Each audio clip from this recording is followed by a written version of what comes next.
제가 오늘 발표할 내용은 열 증발법으로 성장한 징크 옥사이드 나노 구조에 대한 구조적, 광학적 특성과 전개 방출 특성에 관한 내용입니다. 발표 진행 순서는 징크 옥사이드에 대한 간략한 소개와 실험 방법, 그리고 결과 및 고찰, 결론 순으로 진행하겠습니다. 징크 옥사이드의 일반적인 특성으로 3.31일렉트론볼트의 넓은 밴드갭과 엑시턴 바인딩 에너지가 60mV/일렉트론볼트로 여타의 다른 물질들보다 굉장히 높습니다. 이로 인해서 케미컬적으로나 열적인 안정성이 뛰어나고 기계적인 강도가 우수하며, 그리고 공정상으로는 낮은 온도에서 그로스를 할 수 있다는 공정상의 이점이 있습니다. 그리고 징크 옥사이드 구조의 기본적인 구조는 울자이트 스트럭처인데요. 산소 4개가 테트라헤드롤 구조를 가지고 있고, 그 사이에 징크 원소가 들어가 있는 그런 구조가 기본 구조가 되겠습니다. 이러한 기본 구조가 레이어 바이 레이어로 쌓일 때 단결점 징크 옥사이드 나노 스트럭처를 얻을 수 있습니다. 징크 옥사이드가 최근 각광을 많이 받고 있는데요. 여러 가지 응용 분야가 있습니다. 첫 번째 이제 디스플레이 분야가 지금 굉장히 많이 발전되고 있는데, 이뿐만이 아니라 옵티컬 디바이스, 그리고 옵티컬 스토리지, 그리고 가스, 바이오, 케미컬 센서, 그리고 하이드로겐 스토리지까지 그 응용 분야가 점차 넓어지고 있습니다. 본 연구에서도 디스플레이 산업, 즉 FED 쪽에 저희가 징크 옥사이드를 응용할 수 있는 그런 기반이 되는 전개 방출 특성에 대해 이렇게 연구한 내용입니다. 본 실험의 목적으로는 촉매를 사용하지 않고 열 증발법으로 양질의 그리고 단결적인 징크 옥사이드 구조를 성장을 하였고요. 그 성장한 징크 옥사이드에 대한 구조적, 광학적, 그리고 전개 방출 특성을 알아보는 것입니다. 더 나아가서는 궁극적으로 이런 구조적 광학적 특성과 전개 방출적 특성이 어떠한 상호관계에 있는지에 대해서 발표하겠습니다. 징크 옥사이드 나노 스트럭처의 필드 이미션 프로퍼티가 요구되는 이유 중에 하나는 필드 이미션 프로퍼티를 이용한 여러 가지 응용 분야, 즉 마이크로 일렉트로닉스에 대한 응용 분야 확대에 있습니다. 마이크로 일렉트로닉스의 간단한 예를 보시면 FED의 일렉트론건, 그리고 마이크로 웨이브 디바이스의 콜드 캐소드, 엑스레이 소스가 있습니다. 이 중에서 저희가 초점을 맞춘 것은 이 FED의 일렉트론건 쪽의 전개 방출인데요. 징크 옥사이드는 앞으로 결과에서 보시겠지만은 필드 이미션 프로퍼티가 굉장히 좋고, 그로스 조건을 컨트롤함에 따라서 양질의 징크 옥사이드의 제조를 재현성 있게 그로스할 수 있다는 장점이 있고, 그리고 나노 스트럭처 자체를 그로스하는 방법이 굉장히 간단하고 낮은 온도에서 할 수 있기 때문에 FED에서 사용하는 유리 기판이나 플라스틱 기판에도 징크 옥사이드 나노 구조를 응용시킬 수 있습니다. 그리고 하쉬 인바이런먼트 상황에서도 굉장히 안정한 그런 특성을 보여줍니다. 최근에 이제 CNT가 FED에 많이 적용이 되고 있는데요. CNT가 가지고 있는 이러한 장점을 징크 옥사이드에서도 기본적으로 가지고 있습니다. 하지만 CNT가 가지고 있는 단점 중에 하나가 과전류가 흘렸을 때 그런 CNT의 구조가 변한다는 것입니다. CNT 물질의 경우에는 그 튜브로 되어 있기 때문에 그 내부가 비어 있는 건데요. 그 과전류가 흘렀을 때 그런 CNT의 모양이 바뀌거나 파괴됨에 따라서 그 성능이 굉장히 특성 저하가 일어날 수 있는데, 징크 옥사이드 같은 경우는 단결점으로서 굉장히 단단하고, 그리고 열적으로 굉장히 안정성이 있고, 그리고 그러니까 높은 온도에서 안정적인 이미션을 할 수 있다는 장점이 있기 때문에 최근 징크 옥사이드가 CNT를 대체할 물질로 FED 쪽에서 각광을 받고 있습니다. 하지만 이제 징크 옥사이드도 하나의 단점이 있는데요. 매스 프로덕션 자체가 굉장히 좀 낮습니다. CNT에 비해서 낮은 것입니다. 실험 절차에 대해서 말씀드리겠는데요. 일단 서멀 이베퍼레이션 방법으로 징크 옥사이드를 그로스하는데 징크 파우더하고 옥시전 가스만을 이용했고 그 서브스트레이트 종류에는 알루미늄 시트와 실리콘 100 기판을 사용하였습니다. 그 구조적 분석에는 FESTEM, XRD, 라만, HRTEM, 그 광학적 분석에서는 PL, 케미컬 컴포지션에서는 EDX, 그리고 필드 이미션 프로퍼티는 키슬리 장비를 이용하였습니다. 첫 번째 보실 결과로는 알루미늄 시트 위에 성장한 징크 옥사이드 나노 로드 구조의 구조적 특성인데 저배율 셈이나 고배율 셈에서 볼 수 있겠지만 이제 이 팁 부분이 헥사고날 부분으로 징크 옥사이드의 특성을 나타내주고 있고 이 다이아미터는 300나노미터이고 길이는 5에서 6 마이크로미터 정도로 굉장히 그러니까 퍼펙트한 버티컬 구조는 아닙니다. 하지만 굉장히 버티컬로 얼라인하게 이렇게 징크 옥사이드가 성장한 것을 알 수 있었습니다. XRD 패턴에서는 징크 32.4도에서 징크 옥사이드의 특성 픽을 발견할 수 있었는데 굉장히 한쪽 방향으로 나이스하게 성장한 것을 확인할 수 있었고 그 EDX 분석에서도 징크와 옥시전만 있는 굉장히 하이 퓨리티한 징크 옥사이드 나노 구조를 확인하였습니다. 그리고 HRTEM 이미지와 SAED 패턴에서 여기 보신 바와 같이 300나노미터이고 일단 0.52나노미터로 격자 상수가 벌크한 징크 옥사이드의 이론값과 일치하였습니다. 그리고 C축 방향을 중심으로 0001 방향으로 단결정을 형성하는 것을 확인하였습니다. 라만 결과와 PL 스펙트라인데요. 이 PL 스펙트라를 먼저 보시면은 여타의 디펙트 관련 픽이 하나도 없이 징크 옥사이드가 형성된 것을 확인할 수 있었는데 이 라만 피크에서도 볼 수 있겠지만 이 두 픽은 지금 징크 옥사이드의 크리스탈리니티를 볼 수 있는 그런 특성 픽이 되겠는데 이 픽과 이 원엘 픽, 이 584cm 인버스에서 나타나는 이 원엘 픽 같은 경우는 디펙트 관련 픽입니다. 디펙트 관련 픽이 굉장히 인텐시티가 굉장히 낮게 측정이 되는데요.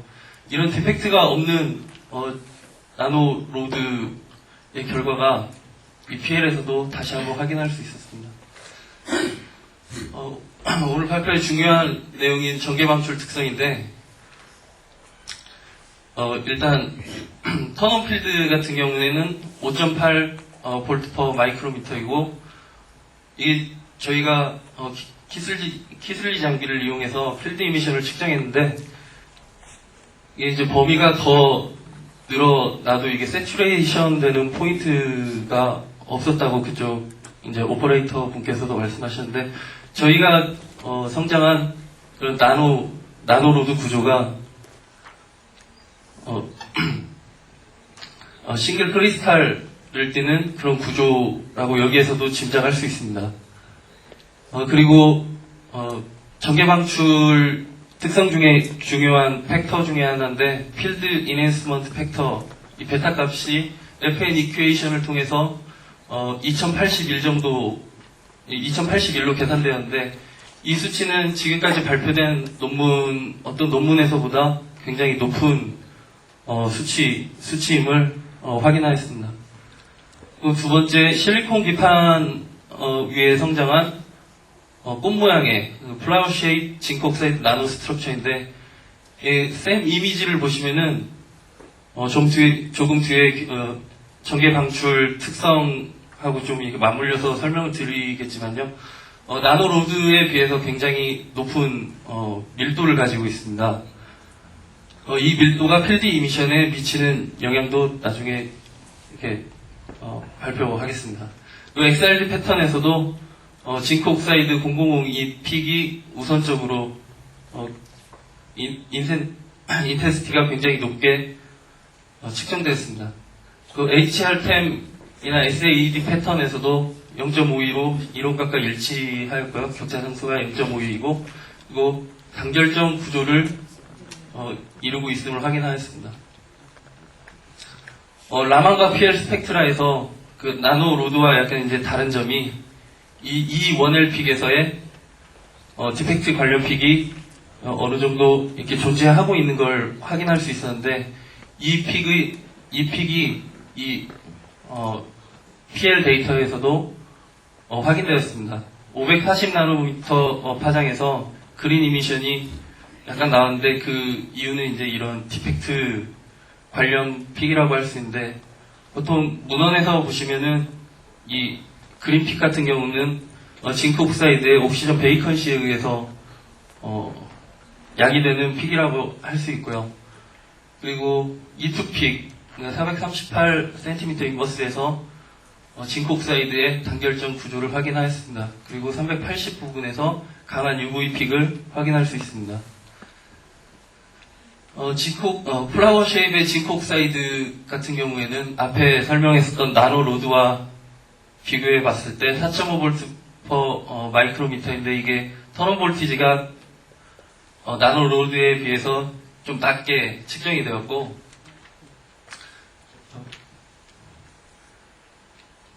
필드 인핸스먼트 팩터 같은 경우도 2750 정도로 거의 한 700 정도 높게 측정이 되었습니다. 그 이유는 결론에서 말씀드리겠습니다. 그리고 시간에 따른 플라워 쉐입의 나노 구조 형성 모습을 보시겠는데 저희 공정 시간이 총 30분이었는데요.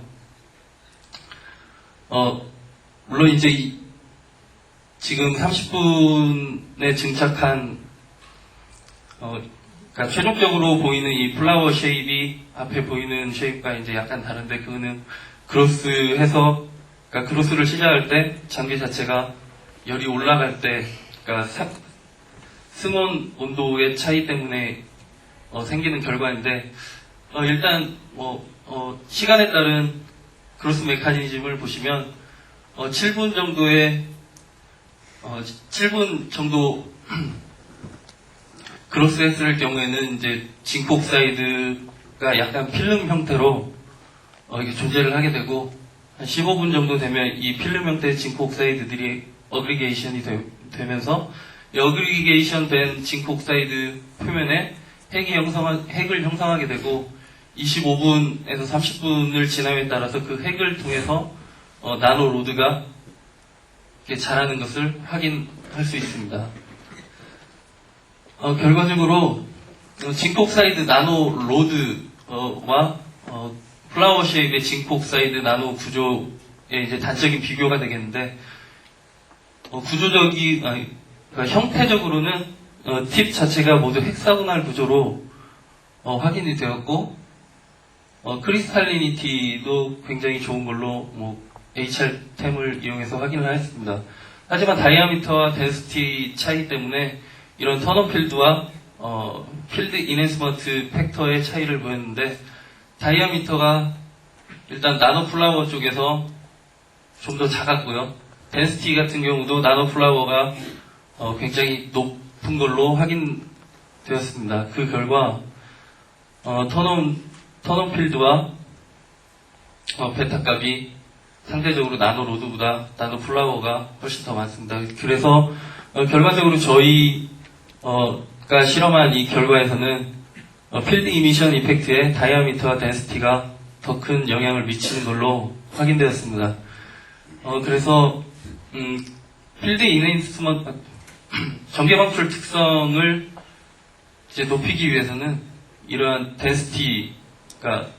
덴시티가 우선되어야 되고 그리고 다이아미터, 에미터 사이즈가 작을수록 전개발출 특성이 높음을 확인할 수 있었습니다.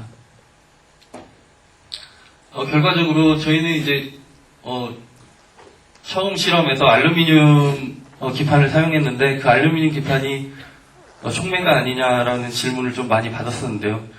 그 알루미늄 기판의 그 멜팅 포인트나 그런 그 멜팅 포인트보다도 낮은 공정 조건에서 했기 때문에 그 알루미늄이 징크 옥사이드에 미치는 영향이 거의 없었습니다. 그래서 어떠한 메탈 카탈리스트를 사용하지 않는 상태에서 열 증발법이라는 굉장히 간단한 방법을 이용해서 양질의 두 종류의 징크옥사이드 나노 구조를 합성하였고, 그 나노 구조를 구조적인 분석을 통해서 시축으로 성장하고, 그리고 결정성이 굉장히 좋은 나노 구조였음을 확인하였고요. 그리고 라만 스캐터링에서도 마찬가지로 이런 결정성을 확인할 수 있었습니다. 그리고 PL 데이터에서도 강한 UV 이미션, 380나노미터에서의 강한 UV 이미션을 확인하였습니다. 이러한 FE 특성을 가지는 징크옥사이드가 앞으로 조금 더 각광을 받을 수 있는 그런 가능성을 보여주는 실험 결과였습니다. 예, 결과를 마치겠습니다.